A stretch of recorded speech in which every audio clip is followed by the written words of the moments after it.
I'm your host, Mr. Bark, here with another wonderful, riveting story as a tale of a family of faith, hope, and a journey of self-discovery as they turn a wild jungle habitat into an island paradise. I, of course, mean the classic tale of Swiss Family Robinson by Joanne Weiss. I feared the worst, for the seventh day the stormy sea battered our ship.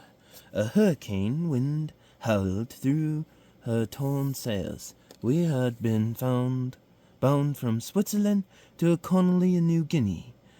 Now we are far off course. Although I could not speak with the captain, I knew that we were in great danger. I stayed inside the ship's lodging cabin with my wife and my sons. Fritz was the oldest, at 15.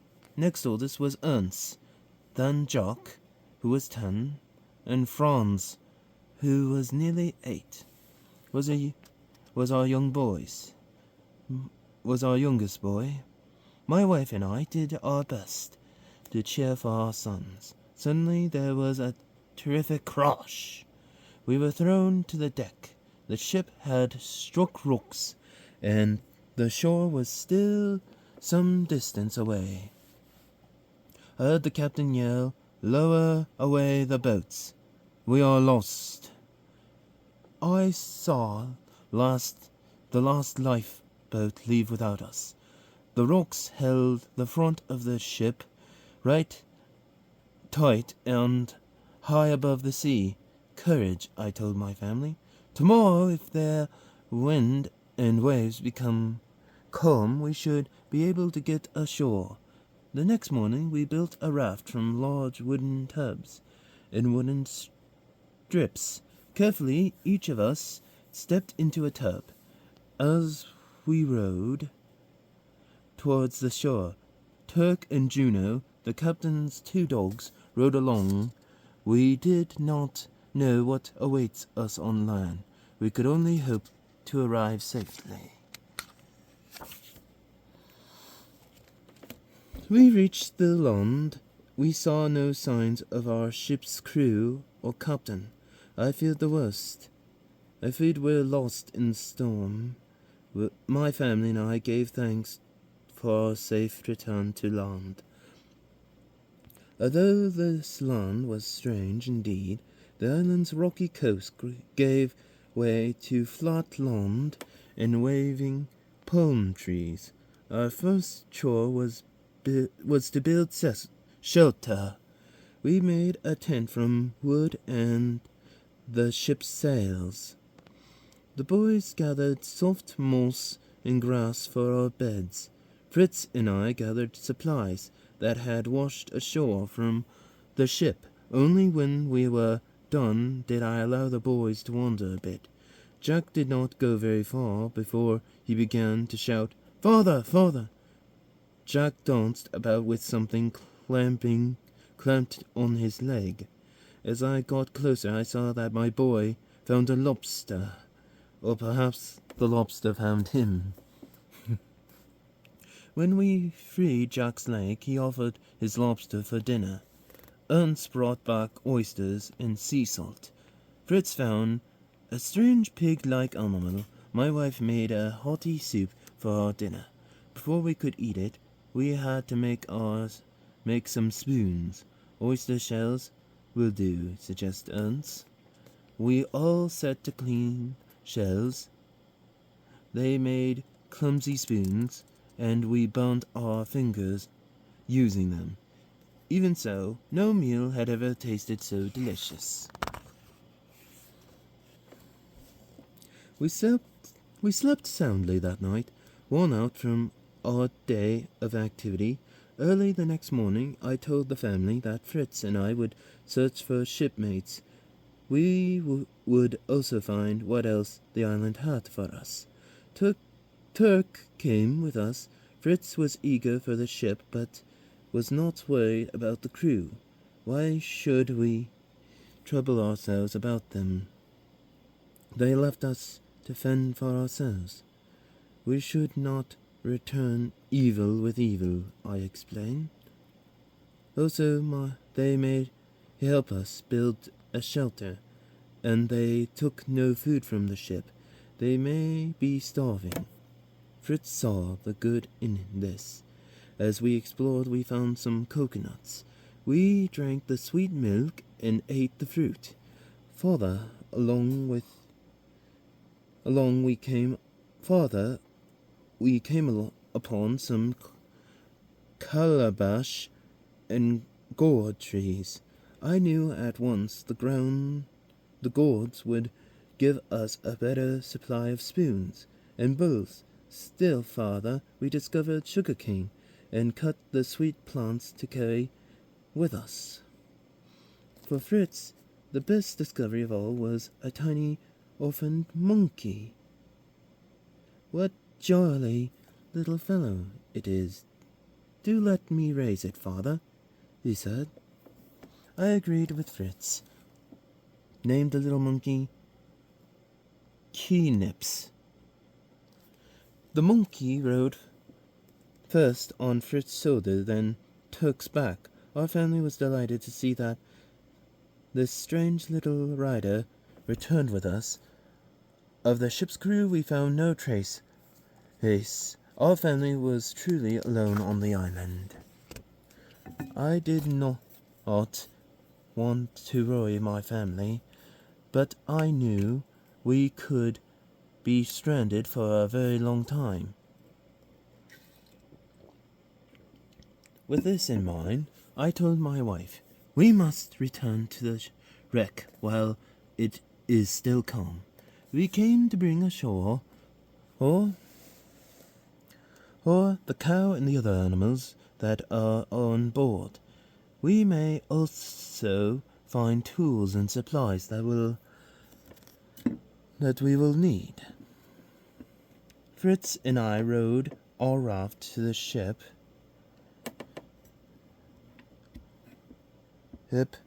We had left our home in Switzerland with the ships fully loaded with everything a new colony could need. We packed our raft with weapons, silverware, dishes, and food. We could not load the animals on the raft, but we needed to guide them safely ashore. We tied cork and barrels around them to help them float. They made a terrible noise, braying, mooing, squealing, and banging into each other. We were partway to shore when sharks slipped toward one of our best sheep. Fritz shouted and chased the hunter away with an oar. "Well done, Fritz!" I shouted. Fritz smiled, but kept his eyes on the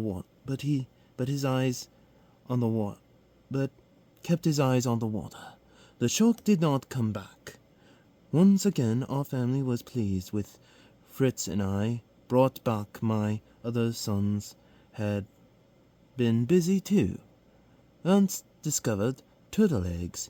Jack had made spiked collars to protect the dogs from wild animals. That night, instead of shells and gourds, we used silverware and plates for our dinner. Before we went to rest that evening, my wife made a request. I hope that tomorrow you will do me a favor of packing everything up and taking us away to live among the splendid trees. She went on to tell me about a cool wood of 10 or 12 trees she said that the boys had discovered. I cannot describe to you how wonderful or how enormous they are. It's most charming resting place I have ever seen. If we could live up among the branches of those splendid trees, I should feel perfectly safe and happy. If we had wings or a balloon, that would be a great idea, I answered. Laugh if you like, said my wife. but we would be perfectly safe from wild animals. And I saw such a home in Switzerland once. We climbed steps to get to it. And now, so it was decided that we would move to the trees. The trees were truly a grand sight. I liked the idea of being off the coast and safe from the wild beasts. We decided we would keep our rocky first home as our place to return to if we were in any serious danger, and we would build a bridge to cross the stream between our first home and the trees. Ernst and Fritz helped me gather boards for our bridge. There were plenty scattered along the shore. With that aid of our donkey and cow, we laid them across the stream. Our bridge was soon ready for our move to the trees. We packed our belongings the very next morning. The geese and ducks protested with honks and quacks as we gave them for the trip. The mule and the cow were loaded with bags and bundles. Fritz and my wife led the noisy parade. Jack herded the goats while Ernst led the sheep.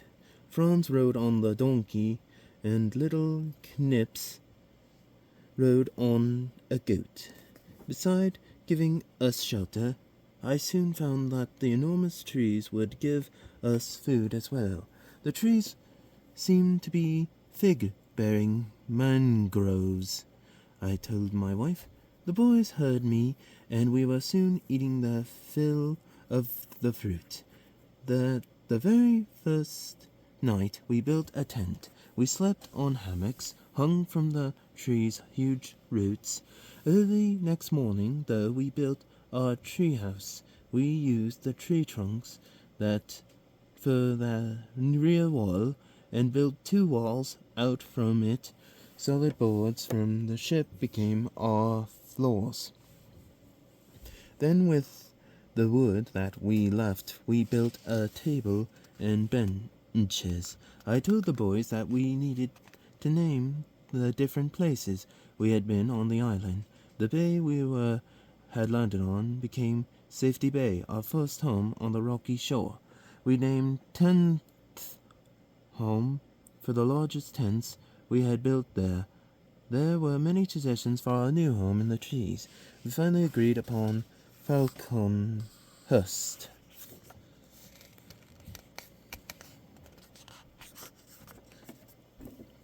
There were still many good goods left upon the ship. I gathered Fritz, Ernst, and Jacques to return to the wreck. Deep in the hold, I discovered pieces of a small boat. It would serve us much better than our handmade raft. Day after day we worked to put together. Finally the boat was completed. But we could not get it out of the ship's hold. Our axes and hatches could not break through the sturdy walls of the ship. I then made a plan, but did not tell the boys. I sent them to the raft while I stayed in the hold. I built a small blasting charge and chained it to a section of the wall.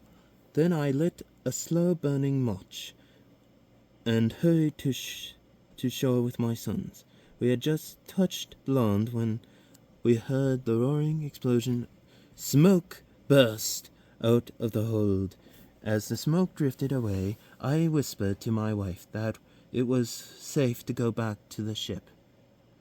To the boys' surprise, there was now a hole in the ship to let out our little boat. We loaded the boat and our raft with every last valuables we found in the wreckage. Now I knew it was time to say goodbye to the wreck.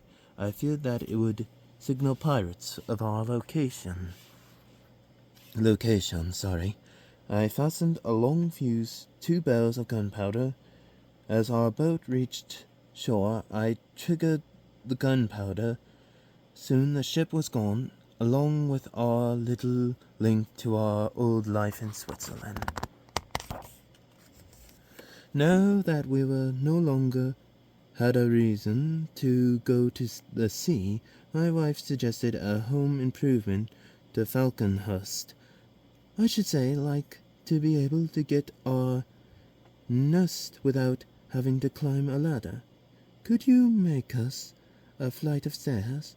I thought carefully on the matter. Within the tree's trunk, I might have done more than once. I had thought that the trunk might be hollow. The boys took this as a question to be answered as soon as possible. They tapped in rapid on the trunk until a swarm of bees buzzed out at them. The trunk was indeed hollow. Still, we could not claim it until we had moved its insect owners. I built a beehive out of ground and straw. Then Fritz and I stopped up the trees so that the bees could not escape. We put them to sleep by blowing some pipe smoke into the trunk. Then they were angry. Buzzing had stopped. We cut a door into the base of the trunk and moved the bees to their new beehive. We built a winding staircase around a strong sapling in the middle of the trunk to let light and air pass through the stairway. We cut windows in the trunk. The door of the captain's cabin from the ships gave us a sturdy front door. We added a handrail around the stairs as a final touch. The stairs took us a month to build, but we were all very pleased with the results. As soon as we finished the stairway, we prepared for the rainy season. Thunder rumbled and as we hurried to build a shelter for our animals. Showers fell as we carried supplies inside. The skies grew darker as we made candles from beeswax provided by the bees. When the heavy rains started, we were ready. We found, though, that we could not stay among the branches. We had to move ourselves and our animals inside the trunk and stay dry. Many long days and nights passed. When at last the rains ended, we found Falconhurst severely damaged by the storm. Tenthon was flattened and our supplies were wet. We had to find a better home for next year's rainy season. I led the boys to a rocky shore where we would chip away at rocks there until we made at least one room for our supplies. After 6 days, Jack gave a shout. My hammer had gone through the mountain. Fritz laughed, but closer. Jack's hammer had broken in a hole into an enormous salt cave. We had found our new home for the next rainy season. We divided the cave into a living room, dining room, bedrooms, kitchen, workshop, stable, and storage rooms. Windows from the ship were fitted into the walls. The captain's door from the Falconhurst became our entrance. We gave our new home Rockburg.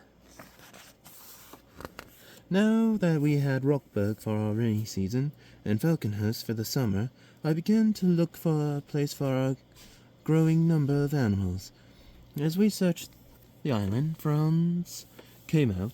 Snow! Oh, come, make snowballs!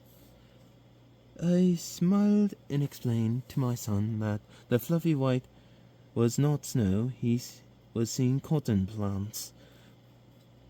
The puffy blossoms could be used for cloth or for soft pillows in beds. After a time, we came to a wood that bordered a grassy area and broke it. We would supply all that we needed for our animals. My sons and I used vines and creepers to form the walls and houses, beams and boards from these separate sections. One for the land-bound animals, another for the birds, and a third for ourselves, if we needed to stay overnight at the farm. Satisfied with the farm, I began planning for a canoe. I walked through the forest, looking for a tall, straight tree that would give us a sheet of bark for our purpose. On finding such a tree, Fritz and I carefully removed its bark in one piece. We shaped it into a canoe and joined its two ends with pegs and glued curved pieces of wood braced the inside of the canoe to make it stronger. Ropes tied around the middle gave it the round shape we wanted. The boys now had a new canoe. We had been on the island almost a year. I discovered that one day, as I continued the days from our landing on the island, "Do you know," I told my family, "that tomorrow is a very great and important day. We shall have to keep it in honor of our escape to this land, and I call it Thanksgiving Day." I secretly made plans of our celebration. The boys secretly made plans of their own. On Thanksgiving Day, my wife and I were awakened by a blast of gunpowder. We raced outside and called for the boys. They were already outside. They had decided to start Thanksgiving Day with a bang. Then I read aloud from the journal I had been keeping. We gave thanks for all that we had been provided to us on the island.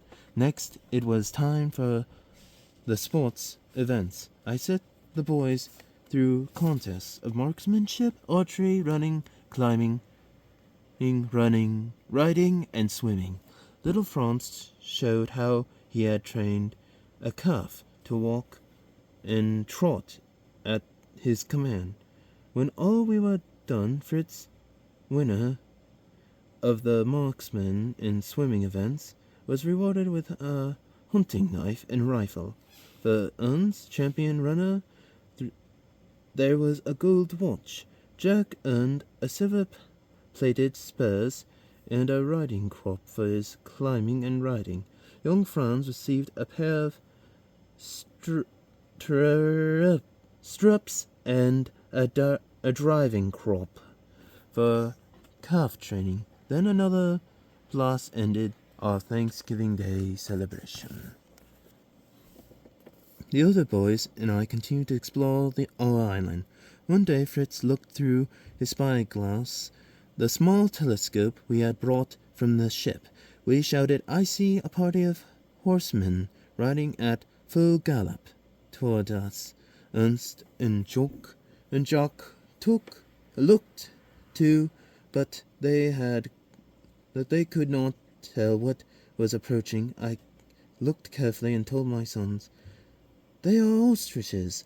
We must try to catch one of these fine birds." The ostrich ran so quickly on their long legs that we could not keep up with them. Some day later, Fritz managed to lasso one of the birds. Fritz was pleased with the catch as Jack, "He will be the fastest runner in our stables," exclaimed Jack. "I'm going to make a saddle for a bird for him, and he will be my only ride." I worked with Jack to tame the ostrich. We had seen how the ostrich stopped all movement when we covered its eyes upon capture. After some thought, I made a pair of leather blinkers to wear over his eyes. I built the blinkers so that they could be opened and closed. When both blinkers were open, the ostrich would run straight ahead. When they were closed, he would stop. When one of the others were closed, he would turn. The idea worked well, and Jack rode nothing after that. 10 years had passed on the island. Fritz was now a man of 25, and the other boys had become fine adults as well. They were old enough now to explore on their own. Fritz returned from an exploration one day with startling news. His journey had taken him far beyond our known parts of the coast. An arch in the rocks had led him into a large cave. The water beneath was clear as crystal, he said. I saw beds of shellfish and pulled some up with boat hook. When I opened them, I found pearly pebbles inside. I examined his finds. Why, these are the most beautiful pearls. I knew that if we were ever to return to the civilized world, such pearls would be valuable as money. We must visit your pearl oyster beds as soon as possible. Later Fritz took me aside. He had another reason for wanting to return to the area. He had seen albatross with a note tied to one leg. The note said, "Save the unfortunate Englishwoman." I took the rag off the bird and tried a new note. "Do not despair. Help is near." Then I sent the albatross back into the air, explained Fritz. I warned Fritz that the note might be an old one. Still, Fritz wished to make sure. I gave him my blessing to search for the possible castaway. Fritz set off again. When we did not hear from him for 5 days, I decided that we must search for him. We came upon him, dressed as a pirate. From a distance, he had thought that he had thought we were pirates too. Fritz led us to another island. We anchored our boat to followed him ashore. Fritz ducked inside and left leafy shelter, and when he came out, he led a young woman dressed in English sailor's clothes. "Allow me to introduce Jenny Monteris," said Fritz. "Please welcome her to our family circle." It had been so long since we had seen another human being. Jenny's story was somewhat like ours. Jenny Monsters was the daughter of a British officer. They were sailing on separate ships. A storm sank her ship, but Jenny escaped in a lifeboat. She alone survived the wreck. I soon saw that there was an important difference in Jenny's story. She had been made a life on her island completely alone, with no family to help her. She had built a home in the trees, from bamboo and reeds, palm leaves and clay. Her cabin was filled with tools and traps Jenny had built herself. She had tamed the albatross daily. She sent it out hoping someone would answer her message. Finally, Fritz had.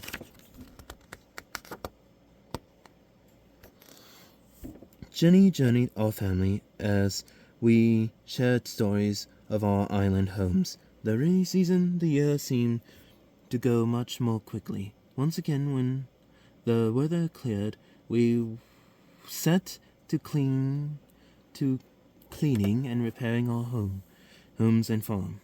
One evening, as the boys had target practice, a boom of guns answered the shouts.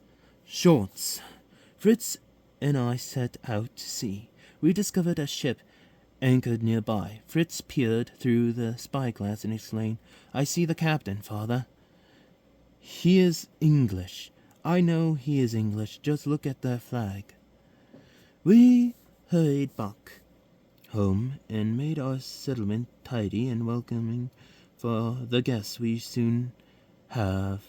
The next day, my family and Jenny sailed out to meet the ship.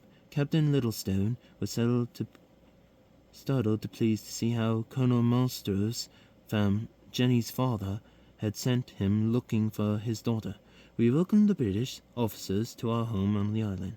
They praised us for the fine home we had built. Never had they expected to see trellises and gardens and balconies on a castaway's house. We brought out our best dishes and served meal worthy of any they would have in England.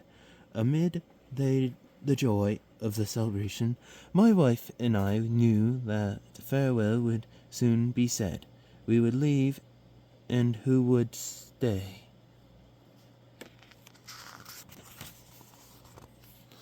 My wife and I talked quietly. She wished to stay on the island as long as I and two of our sons also wished to stay. I knew that Fritz wished to return to England with Jenny. I announced this and added Ernst wishes to remain with his mother and me. Then I turned to my third son, but what of Jack? Jack means to stay here, he answered. It was now Franz's turn.